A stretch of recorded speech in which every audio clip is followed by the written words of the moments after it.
हरि ओम। प्रज्ञा ज्योति शोध संस्थान की तरफ से आप सभी दर्शकों का अभिवादन।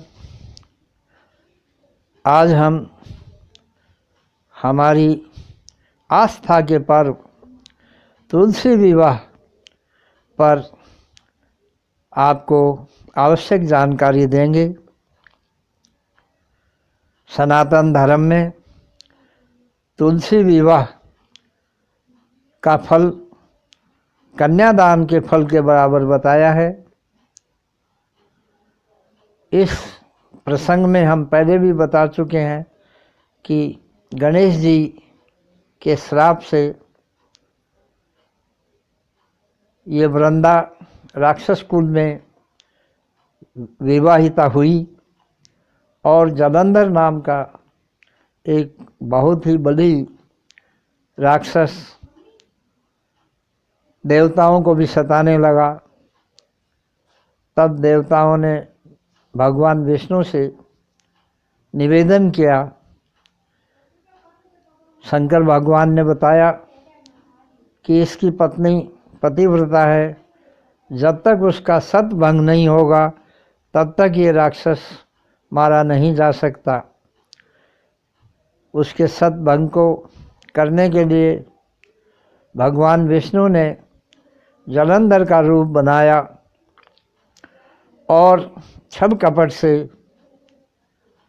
वृंदा के सतीत्व का हरण किया।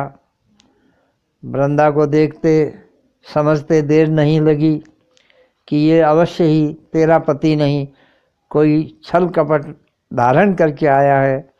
उसने उसी समय भगवान विष्णु को पत्थर का होने के लिए श्राप दे दिया।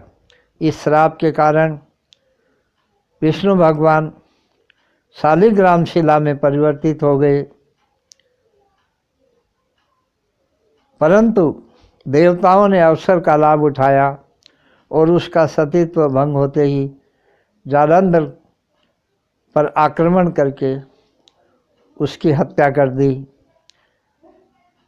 सभी देव प्रसन्न हुए, परंतु भगवान विष्णु उस सती के श्राप से शालग्राम शिला में परिवर्तित हो गए।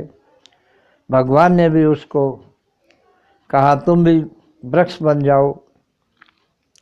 इस तरह से दोनों एक दूसरे का श्राप निभाते हुए आज भी मंदिरों में आप देखेंगे कि शालिग्राम भगवान के साथ तुलसी दल अवश्य मिलेगा, क्योंकि भगवान ने विधिवत बाद में उससे शादी कर ली और उसको अपने महल में विष्णु लोक में ले गए।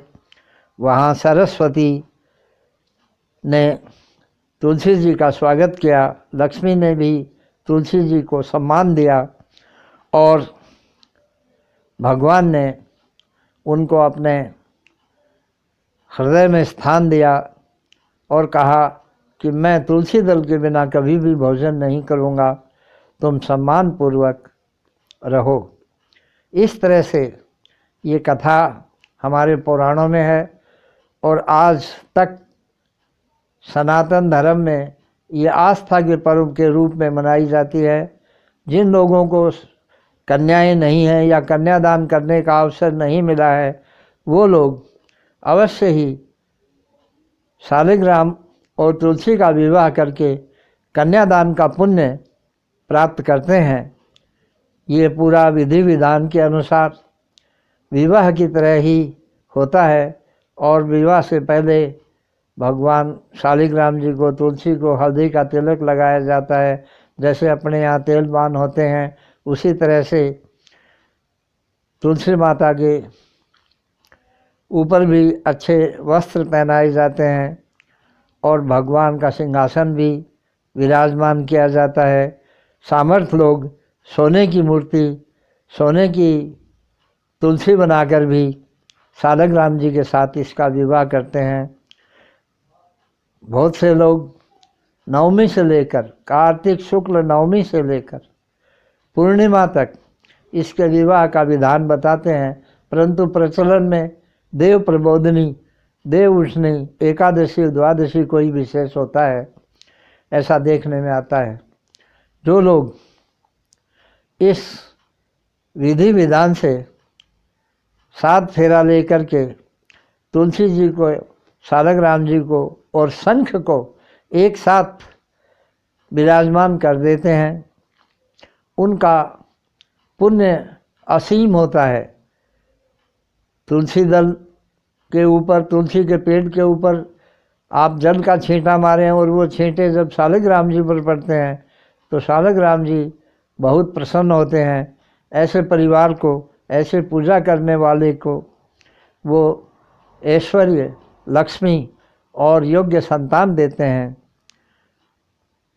इसके बाद हम रात्रि में भगवान को ये सब कुछ अर्पण कर देते हैं और भगवान से प्रार्थना करते हैं, हे भगवान, इस तुलसी माता के साथ आपका विवाह किया है, आप इनको उचित सम्मान के साथ अपने विष्णु लोक में ले जाइए।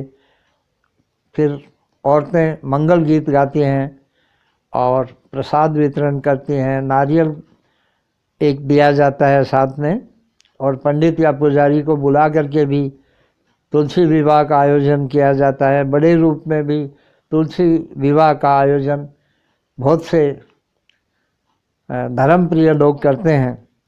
तुलसी की ये सामान्य विधि देव प्रबोधनी एकादशी को की जाती है, जिस दिन भगवान 4 महीने के बाद अपने जागृत अवस्था में आते हैं और हम कहते हैं आज देव उठनी एकादशी है।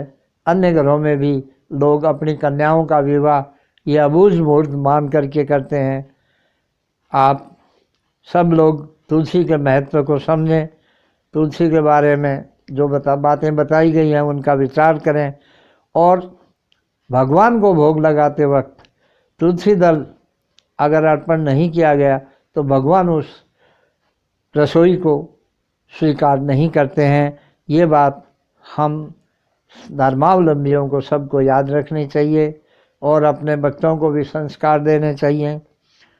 हे कृष्ण गोविंद हरे मुरारे, हे नाथ नारायण वासुदेवा।